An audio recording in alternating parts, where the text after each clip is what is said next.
Case 7 is a TURBT also in a similarly aged man, 71, and just even on low power we can now appreciate, in comparison to case 6, the low power papillary architecture with fibrovascular cores, papillary structures with central fibrovascular cores lined by thickened urothelium.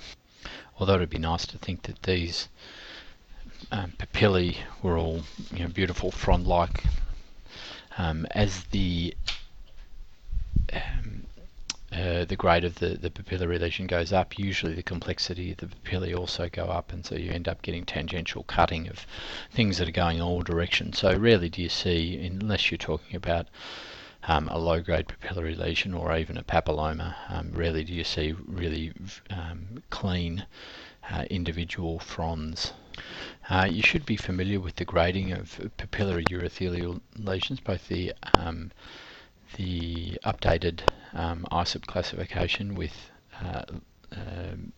papilloma, pun lump, low-grade and high-grade papillary urothelial carcinoma, and then a designation of invasion or not invasive. But you also should probably be familiar with the old WHO classification with grade 1s through to 3, because a lot of the clinicians still utilise that and still look for a grade 1 to 3. And you'll see them designated as that as G1, G2, G3.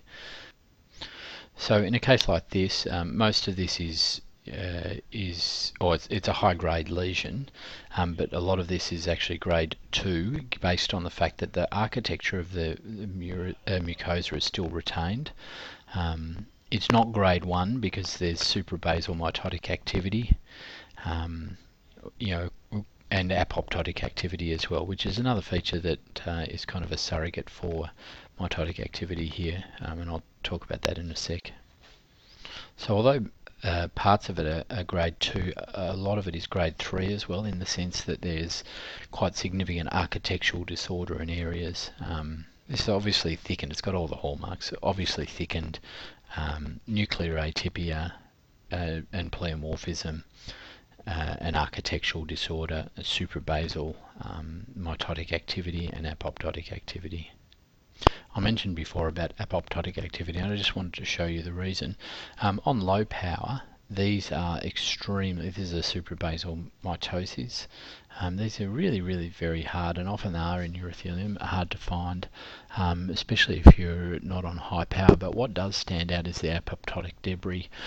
So on lower power, that can often be a quicker way to get the impression of mitotic activity, although it's not definitive, it is a bit of a surrogate. And you can demonstrate that here, although that may be a mitosis, what you can see is this high apoptotic debris really quite easily. So that makes me go back down and have a bit of a better look.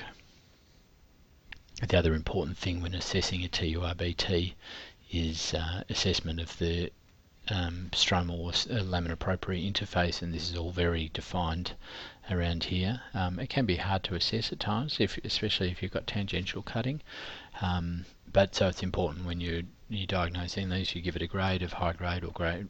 Often I'll put high grade and then a WHO 1973 designation, and then also to make mention of the fact of whether it's invasive or non-invasive.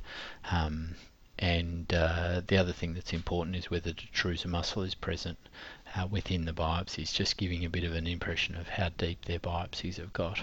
That's more relevant if you've got invasion and you want to tell them that they have invasion and there's no detrusor muscle, so you can't guarantee that there's no muscle invasion.